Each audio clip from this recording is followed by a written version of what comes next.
असतो मा सद्गमय तमसो मा ज्योतिर्गमय मृत्युर्मा अमृतं गमय। ॐ शान्तिः शान्तिः शान्तिः। नमस्कार, द रश्मि सेसनको 5औं सेसनमा आइसकेका छौँ। 5औं सेसनमा अब हामी ढाडको बलले गरिने आसन गर्न गइरहेका छौँ। हजुरहरू पनि सँगसँगै गर्नुहोला। ढाडको बलले पेटको बलले गरिने आसनहरूले हाम्रो ढाडसँग रिलेट भएका विभिन्न नसा नाडीहरूलाई एक्टिभ गर्छ, दुखाइ पीडाबाट कम गर्न सकिन्छ, पेट घटाउन सकिन्छ। आसन एक, फाइदा विभिन्न अनेक भनिएको छ। आउनुहोस् अब सँगै गरौँ। सबैभन्दा पहिला हामी नौकासन गर्न गइरहेका छौँ। हातलाई माथि लान्छौँ, फुल ब्रिथ इन, पुरै श्वास लिन्छौँ, श्वास छोड्दै शरीरलाई नौका जस्तो बोट जस्तो बनाएर श्वास लिँदै श्वास छोड्दै पेटको भाग दबाउँछौँ। पेट घटाउनको लागि नौकासन एकदमै इम्पोर्टेन्ट हुन्छ। हेराइ चाहिँ आफ्नो बुढी औँलालाई हेर्दै रिल्याक्स गर्छौँ। अब हामी मर्कटासन गर्न गइरहेका छौँ। श्वास लिँदै स्ट्रेट, श्वास छोड्दै घुँडा र शिरको भागलाई ठिक अपोजिट साइडमा, पेटको भागलाई निचार्दै श्वास लिँदै पुरै श्वास छोड्दै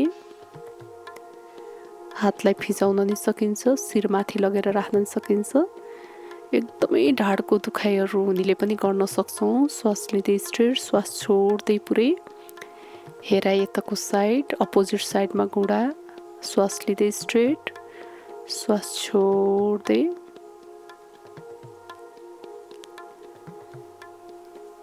श्वास लिँदै स्ट्रेट, घुँडा जोड्छौँ, पैतालालाई फिटाउँछौँ, स्ट्रेटमा श्वास लिन्छौँ, श्वास छोड्दै एउटा घुँडा भुइँमा हुन्छ, एउटा घुँडा चाहिँ अर्को खुट्टाको पैतालामा हुन्छ। श्वास लिँदै स्ट्रेट, श्वास छोड्दै त्यसको भेरिएसन।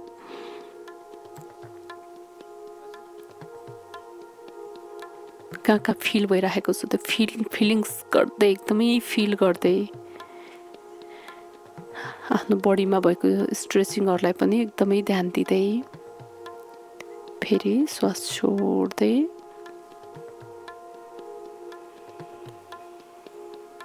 श्वास लिँदै स्ट्रेट, यसमा खुट्टा फिटाएर घुँडा जोडेर गरिरहेका छौँ। श्वास लिँदै अर्को आसन गर्न गइरहेका छौँ। एउटा खुट्टाको घुँडामाथि अर्को पैताला राख्छौँ र अर्को हातले प्रेस गर्दै घुँडालाई जति सक्दो तल छुने कोसिस गर्छौँ। शिरको भाग ठिक अपोजिट साइडमा, आफूलाई कहाँ कहाँ फिल भएको छ त्यसलाई पनि महसुस गर्दै श्वास लिँदै अपोजिट साइड, घुँडालाई अर्को हातले प्रेस गर्छौँ, श्वास छोड्दै घुँडालाई जति सक्दो तल लान्छौँ, हेराइ अपोजिट साइड। ढाडको लागि एकदमै छिटो रिलिफ गर्ने आसनमा यो एकदमै इम्पोर्टेन्ट छ। श्वास लिँदै स्ट्रेट, श्वास छोड्दै एकदमै ढाड दुखेको छ र हजुरहरूले 10-15 दिन गर्नुभएको छ भने पनि त्यहाँबाट फिल भइसक्छ कि ढाड दुखाइहरू कम भएको फिल भइसकेको हुन्छ। श्वास छोड्दै विधि पुर्याएर गर्नुपर्ने हुन्छ। श्वासको माध्यमबाट स्ट्रेटमा श्वास लिन्छौँ, रिल्याक्स गर्छौँ। यसलाई पनि हामीले 4 पटक, 6 पटक, 8 पटकसम्म गर्न सक्नुहुन्छ।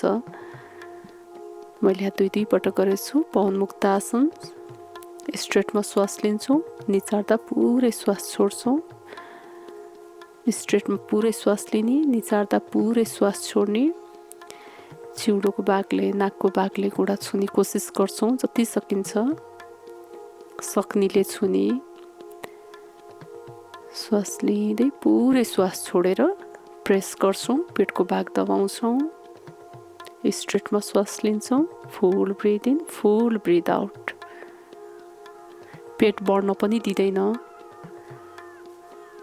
पेटको विकार तत्त्वहरू बाहिर फाल्छ भनिएको छ यो आसनबाट। अब एकदमै ढाड दुख्छ भने शिरको भागलाई नउठाइकन घुँडाले पेटको भागलाई मात्रै प्रेस गर्छौँ, स्ट्रेटमा श्वास लिन्छौँ, श्वास छोड्दै।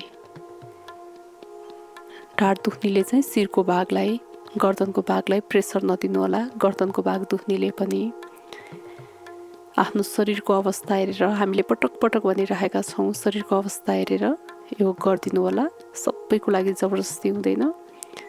अब त्यति ढाडको ब्याक पेनहरू छैन भने चाहिँ अप डाउन गर्न पनि सक्छौँ, ढाडको मसाज गर्न पनि सकिन्छ, तलमाथि गर्न सक्छौँ, आफ्नो बडीलाई ब्यालेन्स गर्न सक्छौँ। रिल्याक्स गरौँ, एकैछिन रिल्याक्स गरौँ। अर्को आसनमा जानुभन्दा पहिला अब हामी शिरको भागलाई उठाउँदै आफ्नो खुट्टाको बुढी औँला हेर्छौँ। श्वास लिँदै श्वास छोड्दै रिल्याक्स गरौँ। खुट्टालाई फोल्ड गर्छौँ। यो पुल आसनमा श्वास लिँदै, महिलाहरूको पाठेघरको समस्याको लागि पनि यो आसन एकदमै इम्पोर्टेन्ट छ। श्वास लिँदै ढाडको लागि पनि एकैछिन होल्ड गर्छौँ। श्वास छोड्दै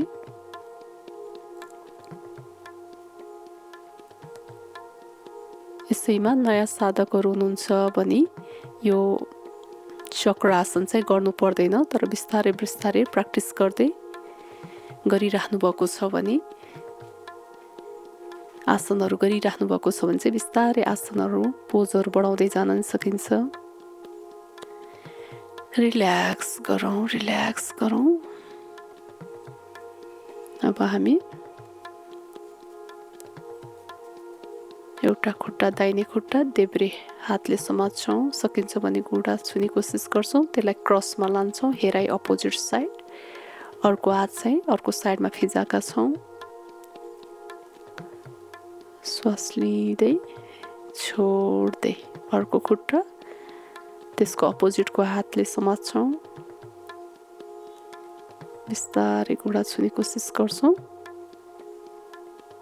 क्रस गराएर अपोजिट साइडमा हेराइ अर्को साइडमा घुँडालाई लान्छौँ। श्वास लिँदै छोड्दै रिल्याक्स गर्छौँ। त्यसैमा जुन साइडमा हात छ त्यही साइडमा आफ्नो घुँडालाई लान्छौँ। श्वास लिँदै छोड्दै।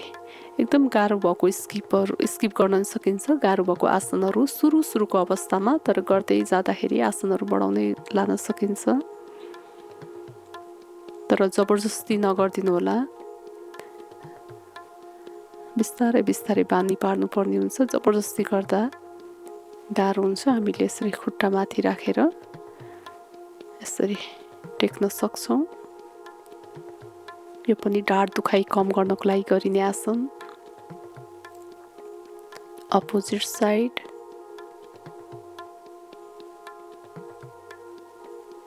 हातलाई लक गरेर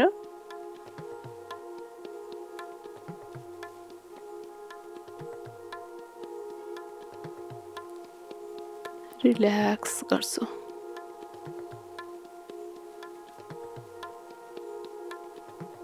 दुवै खुट्टालाई उचाल्छौँ। एकदमै बढी ढाड दुखाइ छ भने चाहिँ पालो गरेर एकुन्टा खुट्टा उचाल्छौँ। त्यति धेरै ढाडको समस्या छैन भने बिस्तारै दुईटै खुट्टा उचाल्छौँ। श्वास लिँदै श्वास छोड्दै। यसले पेट घटाउनको लागि एकदमै हेल्प गरिरहेको हुन्छ। यसलाई बढाउँदै लान सकिन्छ। ढाड दुख्नेले चाहिँ एकुन्टा खुट्टा मात्रै उचाल्ने, ढाडको समस्या नहुनेले चाहिँ दुवै खुट्टा उचालेर पेटलाई छिटो घटाउन सक्छौँ। श्वास लिँदै छोड्दै श्वास लिँदै छोड्दै full breath in full breath out. एकुन्टा खुट्टा चाहिँ ढाड दुख्नेले मात्र गर्नुभयो हुन्छ, होइन भने दुवै खुट्टा गर्न सकिन्छ एकैसाथ। अब यसमा हामी हल आसनमा जानको लागि, सर्वाङ्ग आसनमा जानको लागि तयारी अवस्थामा छौँ। सर्वाङ्ग आसनमा कम्मरलाई सपोर्ट गर्दै सुरुमा भित्तामा खुट्टा राखेर पनि बानी पार्न सकिन्छ। बिस्तारै त्यसलाई फोल्ड गर्दै हलासन गर्छौँ। पूर्ण हलासन यो चाहिँ पछि बिस्तारै बढाउन सकिन्छ, जबरजस्ती गर्नु पर्दैन, जति सकिन्छ। सुरुमा खुट्टा गोडालाई भित्ताको सपोर्ट दिएर यो रिटर्न आउँदाखेरि हामीले शिरको भागलाई नउचालिकन एकदमै हातले सपोर्ट दिँदै बिस्तारै आउनुपर्छ। एकदमै झड्का दिएर शिरलाई उठाएर आउनु हुँदैन। ध्यान दिनुपर्ने, सावधानी अपनाउनु पर्ने कुराहरू पनि त्यति नै हुन्छ योगमा। यसको काउन्टर पोजमा हामी मत्स्य पोज, अर्ध मत्स्य पोज गर्छौँ। तालुको भागले टेकेर पिठ्युको भागलाई उचाल्छौँ। स्ट्रेट पोजिसनमा खुट्टालाई राखेर यो चाहिँ नयाँहरूको लागि यसरी गर्न सकिन्छ। अर्ध मत्स्य पोज भनिन्छ। अब सकिन्छ भने यो चाहिँ सबैको लागि गर्नै पर्छ भन्ने छैन। पद्मासनमा लगाएर सर्वाङ्गासनको यो पोज बिस्तारै राख्दै यसमा चाहिँ पूर्ण मत्स्य पोजमा चाहिँ तालुको भागले टेक्दै घाँटीको भागलाई तनक्क तन्काउँछौँ, जसले गर्दा घाँटीमा आउने साउरीपनहरूबाट बस्न सकिन्छ, थाइरोइडबाट बस्न सकिन्छ।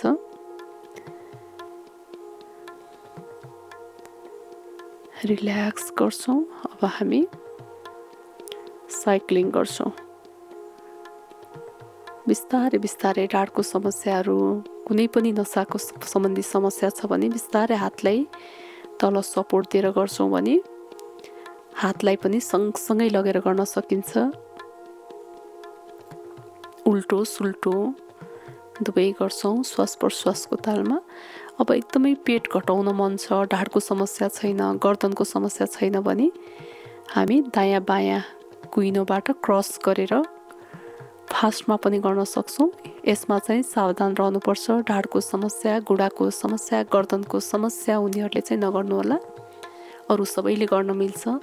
यसलाई पनि बढाउँदै हामी जति पनि गर्न सक्छौँ, 50-60 पटकसम्म गर्न सक्छौँ। विश्राम लिँदै गर्दै गर्न सक्छौँ। पादवृत्तासनमा तिघ्राको भागहरू एकदमै ठुलो छ, तिघ्रा घटाउन चाहनुहुन्छ भने पादवृत्तासन दायाँ बायाँ गरेर सुरुमा एकुन्टा खुट्टा गर्छौँ।